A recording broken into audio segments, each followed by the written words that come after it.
Mwenyezi Mungu na Baba yetu wa mbinguni, hakika mwana kondoo ameyabeba masikitiko yetu yote, ameyapeleka pale Kalvari kwa lengo la kumwokoa mwanadamu aliyekuwa amelemewa na dhambi nyingi, na sisi tukiwa ni sehemu ya hao waliokuwa wamebeba masikitiko makubwa. Lakini Yesu alipofika aliweza kutusaidia na kuyabeba yote na kutuondolea mzigo huu. Na hapa ndipo tunaposema Mungu tuhurumie na uendelee kutusamehe, kwa sababu kama wanadamu tunayavaza yaliyo magumu na kuyanena na kuyatenda, lakini kwa sababu ya suluhisho ulilokuja nalo, sisi Mungu tumekuwa ni salama. Ninaomba kila mmoja aliyoko kwenye ibada hii uendelee Mungu kumpa faraja yako na amani yako, aendelee kukabidhi moyo wake na mawazo yake kwenye msalaba, ambapo ndipo unapohitimishia hatima ya mwanadamu na kumrudishia nuru na uzima, na giza linatoweka na wote tunabaki tukishangilia na kufurahi. Basi Mungu useme nasi kwa dakika hizi chache, tupate kukuelewa kila ambacho umekiandaa. Katika jina la mwanao mpendwa Yesu Kristo tumeomba na kuamini, amen. Kabla ya kuketi tushirikiane kwa pamoja mwinjilisti Mathayo mlango ule wa 20:17 hadi 20. Mwinjilisti Mathayo sura ya 20:17 hadi 20. Hata Yesu alipokuwa akipanda kwenda Yerusalemu, aliwachukua wale wanafunzi 12 faragani, na njiani akawaambia, angalieni, tunapanda kwenda Yerusalemu, na mwana wa Adamu atatiwa mikononi mwa wakuu wa makuhani na waandishi, na watamhukumu afe. Kisha watampeleka kwa mataifa wapate kumdhihaki na kumpiga mijeredi na kumsulubisha, na siku ya tatu atafufuka. Mstari wa 20. Ndipo mama yao wana wa Zebedayo akamwendea pamoja na wanawe, akamsujudia na kumuomba neno. Amen. Naomba tuketi tafadhali. Niendelee kumshukuru Mungu sana kwa ajili yako wewe uliendelea kushiriki katika ibada hizi za Kwaresma na kuendelea kujifunza neno la Mungu linalogusa Kwaresma. Lakini leo tusogee zaidi tena, tuweze kutazama dhana ya Kwaresma kwa Mkristo. Dhana ya Kwaresma kwa Mkristo. Katika dhana ya Kwaresma kwa Mkristo, inaanza na kipindi cha toba na maandalizi kwa ajili ya Pasaka. Kwa hiyo kipindi hiki ambacho tunatembea katika mlengo wa kutubu, wa kutengeneza. Sisi ni wakosefu, sisi ni wakosaji. Hatuwezi kujiaminisha kwa 100% kwamba sisi ni watakatifu. Hapana. Utakatifu tutaupata utakapokuwa tumefika kwa Baba kule mbinguni. Lakini utakatifu tukiwa hapa duniani tunautafuta ndani ya toba. Na hakuna hata mmoja anaweza kujihesabia haki kwamba yeye ni mkamilifu, ana kosa la aina yoyote. Kwa hiyo katika sherehe hii ambayo tunaenda kuitafuta, inayoadhimisha kifo na ufufuko wa Yesu Kristo, ni kipindi hiki kinahusishwa na matendo ya toba. Tunakuwa ndani ya toba, tunaendelea kuwa kwenye sala, tunakuwa na matendo ya huruma. Kwa habari ya toba na sala pamoja na matendo ya huruma, nilijaribu kufafanua Jumatano iliyopita, nikaweka bayana kabisa na namna tunavyoweza kuwa tunaelekea kwenye hali ya kutubu na kutengeneza. Lakini kwa kuzingatia kwamba dhambi zetu sisi mimi na wewe ambazo zilileta laana. Neno laana limetokana na dhambi ambayo sisi tumeirithi.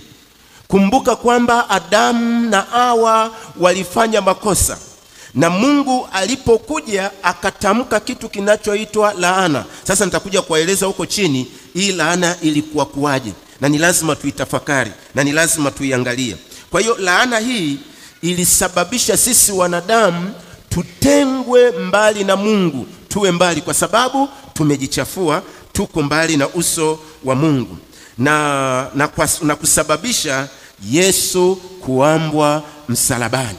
Ukisoma ukiimba ule wimbo namba 76, anayalipa yale madeni, anayachukua makosa yetu yote, utaona kwamba anabeba kitu ambacho hakustahili Yesu Kristo mwana wa Mungu. Kwa hiyo tumeingia kwenye dhambi ya kumfanya Yesu Kristo achukue ile dhamana ili sisi tuendelee kuwa salama, lakini apeleke pale msalabani. Na hapa tunaiona thamani ya msalaba. Ndugu zangu, napenda niwaambie msalaba huu ni wa maana sana. Na kabla sijaendelea, nataka nikutafakarishe. Unautafakarije msalaba? Unapoutazama msalaba, unautafakari nini? Unafikiri nini kuhusiana na msalaba?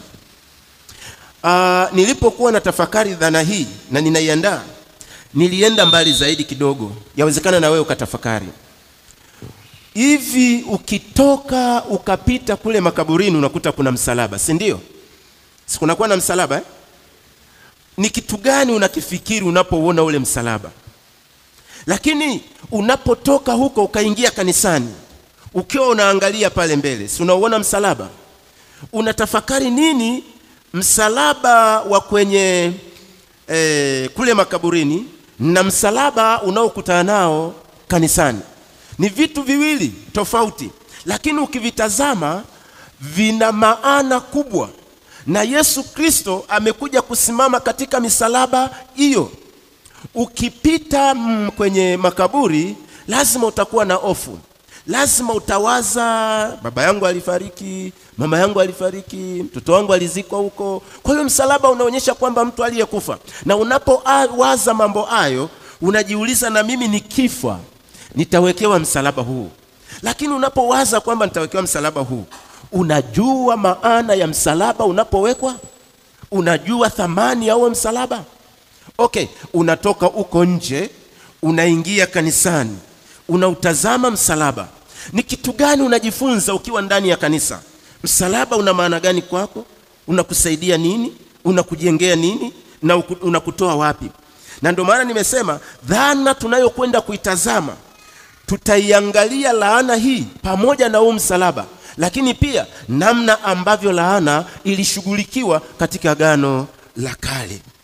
Kwa hiyo thamani ya msalaba katika maisha ya mwanadamu ni kubwa sana. Sema amen. Sema amen kubwa. Huingii kanisani ukakutana na sanamu. Never. Unapoingia kanisani unakutana na msalaba, na ukiutazama msalaba uko ndani ya hekalu, kuna kitu unakifili ndani ya moyo wako kwamba kuna kazi kubwa ilifanyika. Kwa hiyo inanipeleka mimi kuutazama msalaba mara 2 mara 3. Kwa hiyo nikiutazama msalaba ulioko kanisani, unatengua misalaba iliyoko makaburini, iliyokuwa inanitia hofu, inanitia mashaka, inaniletea tumaini la kumwamini Kristo kwamba yote aliyamaliza pale Kalvari. Kwa hiyo mimi nabaki nikiwa salama kwamba hata kama nikifa ninakufa kwa Bwana, hata kama nikiishi naishi kwa Bwana. Sina hofu, sina mashaka. Tumaini langu ni Yesu Kristo mwana wa Mungu aliye hai. Ninaomba mpigie makofi Yesu kwa nguvu, maana ameifanya kazi kubwa ya ziada. Maana nasema msalaba kwetu sisi una nguvu. Ningelikuwa na nafasi ningekueleza kwa nini walikuwa nasema kwa wanaookolewa ni nguvu na kwa wanaopotea ni upuuzi. Hilo nalo ni somo lingine. Nianze kukueleza habari ya upuuzi. Na mara nyingi umemwambia mwenzako unafanya vitu vya kipuuzi, vya kijinga, havina maana. Maana yake ukimwambia huyo mtu ameukana msalaba, ana imani na msalaba, ameenda nje anaongea vitu ovyo ovyo. Lakini yule anayesimama kwenye msalaba, uitumia hekima, utumia busara, utumia maarifa, utumia ujuzi unaotokana na Kristo mwana wa Mungu aliye hai. Kanisa, Bwana Yesu asifiwe. Kwa nini nasema msalaba una thamani kubwa kwa maisha ya mwanadamu? Ni kwa kuwa unawakilisha msingi wa imani ya wokovu ya Kikristo. Imani ya wokovu ya Kikristo. Mimi nadhani kwa kanisa letu la Kiinjili la Kilutheri, hata mtu akifa, usipouona msalaba utakuwa na maswali ya kujiuliza. Huyu mtu alikuwa na shida gani? Mbona msalaba hujawekwa? Lazima utakuwa na maswali unajiuliza. Lakini sisi tunapokufa, msalaba lazima uwepo, kuonyesha kwamba huyu siku ya mwisho lazima atafufuka na atakuwa hai. Kwa nini? Kwa maana hiyo sasa, msalaba ni nguvu ya ukombozi na ushindi dhidi ya dhambi. Wapendwa watu wa Mungu, napenda niwaambie, msalaba ukisimama mbele ya uso wako, hakuna dhambi yoyote itakayokwenda kufanyika maishani mwako. Kwa nini? Kristo atakuwa amesimama mbele yako. Sasa shida inayokuja kwetu sisi wa Kristo, msalaba tumeuweka nyuma, dunia tumeiweka mbele, na ndio maana Yesu anarudi kutukumbusha kwamba ni lazima, kuna mahali mmemesapu, msalaba mmeudondosha, kinachotakiwa ubebeni tena. Haangalii una dhambi kiasi gani, yeye anasema rudini kwangu ninyi nyote mnaosumbuka, mimi nipo tayari kuwabebea adhama hii au shida hii ili muendelee kuwa salama. Na mimi napenda niseme, wapendwa ndugu zangu, kama ni Mkristo kweli kweli, na kama umeshika amri 10 zote, na kama unamjua Mungu wako, sina uhakika kama unaweza ukanyoosha kidole kwamba yule ni mkosa mkubwa asiyestahili kusamehewa. Dhana yetu sisi, nguvu iko kwenye msalaba. Na hapa nipende tuangalie mambo machache, nikutazamishe mambo machache. Jambo moja tu leo nitalitazama. Jambo moja linasema laana ilivyoshughulikiwa. Laana ilivyoshughulikiwa. Sasa naomba hapa unifuatilie vizuri. Nazungumza kitu cha wakati ule, alafu ndipo nikulete sasa wakati huu. Kwa hiyo unifuatilie vizuri kuelewa hii laana ambayo ilitolewa na mpaka Mungu akamtwika laana kubwa. Nitasema nikipata muda. Kwa kawaida, nguvu ya msalaba inawakilisha uhuru wa wanadamu kutoka kwenye laana. Narudia, nguvu ya msalaba inawakilisha uhuru wa wanadamu kutoka kwenye laana. Na ndipo kuna neno linajitokeza kwamba mwana akiwaweka huru, mtakuwa huru kweli kweli. Hatudumu tena kwenye dhambi, bali tunakuwa huru. Nilikuwa msengenyaji, sisengenyi tena. Nilikuwa natukana, situkani tena. Nilikuwa naporomosha matusi, siporomoshi tena. Nilikuwa nasema ovyo ovyo, sisemi tena ovyo ovyo. Nilikuwa sina unyenyekevu, sasa naanza kuwa na unyenyekevu. Kwa nini? Huu msalaba ulipokuja na mimi nikauruhusu, uliumba kitu kipya ndani ya moyo wangu. Ulinitengeneza kwa upya, ukanihamisha kutoka hali ya uharibifu, ukanileta kwenye hali ya uzima. Badala ya kuwa mfu, mimi ni hai katika Kristo Yesu. Sasa kama mimi bado naendelea kwenye kufa, bado toba ipo, na ndio maana Kwaresma ipo, inatusimamisha kwenye nafasi kurudi kwenye matengenezo, kumtazama Kristo. Anausimamisha tena msalaba, anasema mwanangu, njoo kwangu, ninakuhitaji. Hata kama walikuona umeanguka, lakini mimi nitakusimamisha. Ninachotaka kusema ni nini? Kama Mkristo ulikuwa umekata tamaa au umekatishwa tamaa au umeumizwa mahali popote, msalaba ule pale, ukiuamini na kusema Yesu ni Bwana na Mwokozi wa maisha yangu, yale yote yaliyo magumu yanadondoka. Maana Mungu anatamani kusikia kwa kinywa chako ukikiri, naye anakupa uzima. Anasema utakuwa pamoja nami peponi. Bwana Yesu asifiwe. Kwa hiyo sasa, desturi, nataka nikwambie kitu. Desturi ya wana wa Israeli ilivyokuwa inatumika wakati ule, ilikuwa ni kuwahukumu kifo wale waliofanya makosa. Unisikilize kwa makini. Kwa hiyo mimi nikiona unamhukumu mtu, sipati shida. Biblia ilishasema nyakati zile. Lakini Yesu alipokuja akatengua, usihukumu, niachie mimi, ila wewe omba rehema. Kwa hiyo katika Agano la Kale, wana wa Israeli walikuwa wakihukumu kifo wale waliofanya makosa, na waliostahili kifo walipigwa kwa mawe. Kumbuka yule mwanamke yule aliyeletwa kwa Yesu, wakamwambia tumemkuta akifanya jambo fulani, walikuwa na mawe. Maana yake Yesu angesema lianzishe, maana yake wangerusha mawe na kumpiga na kumpiga na kumpiga mpaka yule mama afe. Lakini kwa sababu Yesu amekuja kuleta huruma na msaada, akawaambia okay, ninajua huyu mama kakosea, lakini kwani alikuwa peke yake? Hakuwa peke yake. Basi mimi ninaanza kuandika. Wa kwanza aanze kumtupia mimi sina habari. Biblia inasema, yani tunavyotafakari, alianza kuandika kosa ya mmoja baada ya mwingine, mmoja baada ya mwingine. Alipowamaliza wote, akainua kichwa chake, akamkuta yuko na mdeni wake, akamwambia, wako wapi? Yesu anasema, hata mimi sitakuhukumu, enenda zako na usitende dhambi tena. Hili neno linakuja kwako, kwa wale wanaokuhukumu. Wamekupeleka kwa Yesu, wanakusema maneno mengi. Yesu yuko pembeni kwako, anaandika madhambi ya wale, na anapoinuka anaona umebaki peke yake, anakuambia, mwanangu, nimekusamehe, nenda na usitende dhambi tena. Umeisha samewa, alafu narudi kwenye kuwaza kosa ambalo umehukumiwa nalo. Forget, anza ukurasa mpya. Kwa hiyo sasa kinachoonekana, walitumia mawe hata kuhakikisha kwamba huyu mtu anakufa. Na huyu mtu alipokufa, unisikilize, waliamua kuchukua mwili wake na kuutundika juu ya mti. Na hii ndiyo tafsiri, wale waliojiona wanafahamu zaidi, ndipo neno likaja linasema, waliposikia habari za Yesu waliziona kama upuuzi, kwa sababu Yesu naye alipelekwa pale kwenye ule mti. Lakini wale waliomtazama Yesu kwa imani, Biblia inasema kwao ni nguvu ya Mungu, wanapata wokovu. Leo kanisa la Mungu haliutazami msalaba, linatazama madhambi yaliyofanywa na yule. Kumbe Mungu madhambi yote alishayabeba, akasema imekwisha. Hatuna dhambi katika hilo. Ni wewe ukubali kurudi kwenye hilo kosa. Haleluya kanisa. Haleluya kanisa.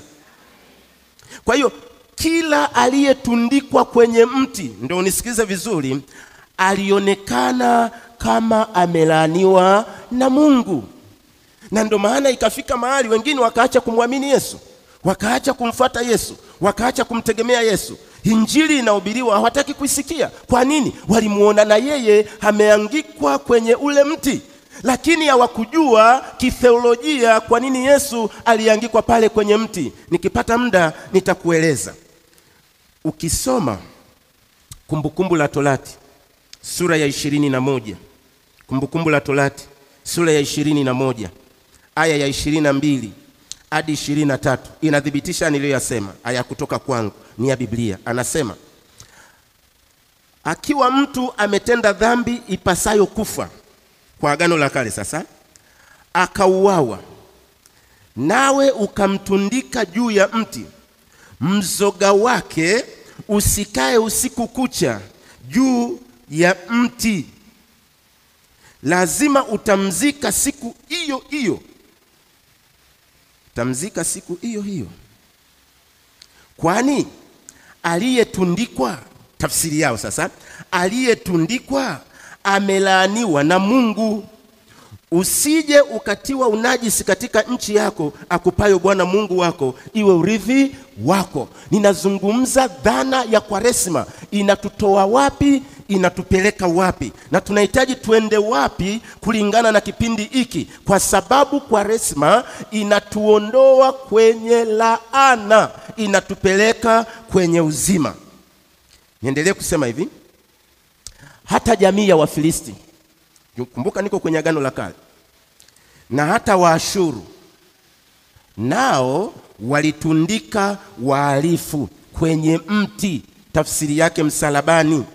Ukisoma Samueli wa kwanza sura ya 31 aya ya 10 inadhibitisha hivyo. Inasema, Samueli wa kwanza 31 mstari wa 10 inasema, wakaziweka silaha zake nyumbani mwa Maashoreti, wakakitundika kiwiliwili chake katika ukuta wa Bethshani.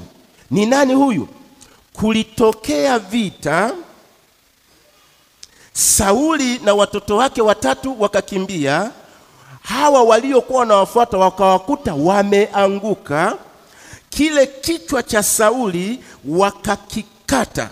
Walipokikata, Biblia inasema wakachukua kiwiliwili chake wakakitundika. Nini? Walimhesabu kwamba huyu amelaaniwa, lazima atundikwe. Kwa hiyo hili neno kutundikwa lilikuwa linatumika kuishughulikia laana ambayo wanasema Mungu alikuwa ameitamka kwa taifa la wana wa Israeli. Na unaweza ukasema ni laana ipi hii? Kumbuka Adamu na Hawa, kosa walilofanya na wakaamua kuondoka. Na Mungu alipokuja aliachilia maneno hayo. Sasa wakayabeba kwamba kila anayekosea, uwa, chinja, ana nafasi ya kuendelea kuishi. Lakini Kwaresma inaturudisha, hatuchinji hata kama mtu amekosa. Ninapewa nafasi ya kumuombea ili aweze kutengeneza, arudi katika misingi inayompendeza.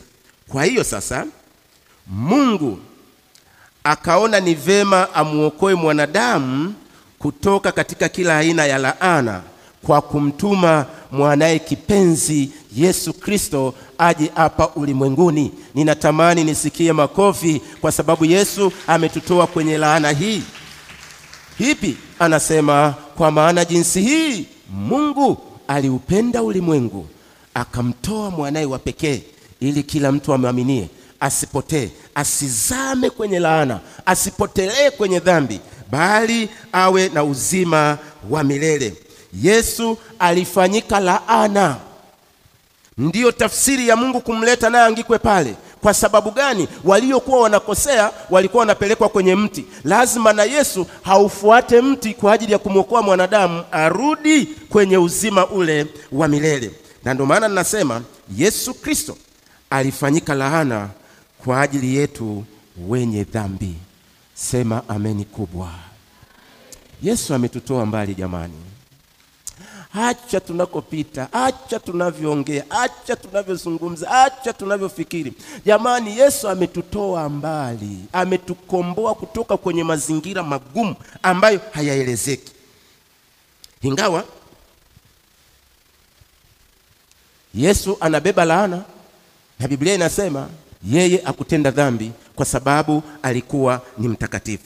Sasa thamani ya kuwa huru kutoka kwenye laana zote inaonekana kupitia kazi ya msalaba. Nataka nikuaminishe kwamba popote unapokuta msalaba, weka ishara ya kunyenyekea, alafu pita uende. Sijakwambia misalaba ya makaburini. Unapoingia kwenye kanisa lako ukaukuta msalaba, jaribu kuonyesha alama ya kubeni kwamba mimi ninashuka, ninajua Yesu ulifanya kazi kubwa. Nimepigwa, nimesemwa vibaya, nimeumizwa, lakini Yesu anamaliza kazi yake pale msalabani. Na thamani hii imewekwa kwa watu wote ambao wanaweka imani yao kwa Yesu Kristo na kumfuata na kufuata njia zake. Mimi hapa tulipo, sijui unamwamini nani? Imani yako kubwa umeweka kwa nani? Unamtumaini nani? Na unamtegemea nani? Na nani ni msaada wako? Ndiyo, mwanadamu anaweza kukusaidia, lakini kwa muda mfupi. Ila Yesu Kristo ni jana, leo na hata milele. Anafanya kazi kubwa.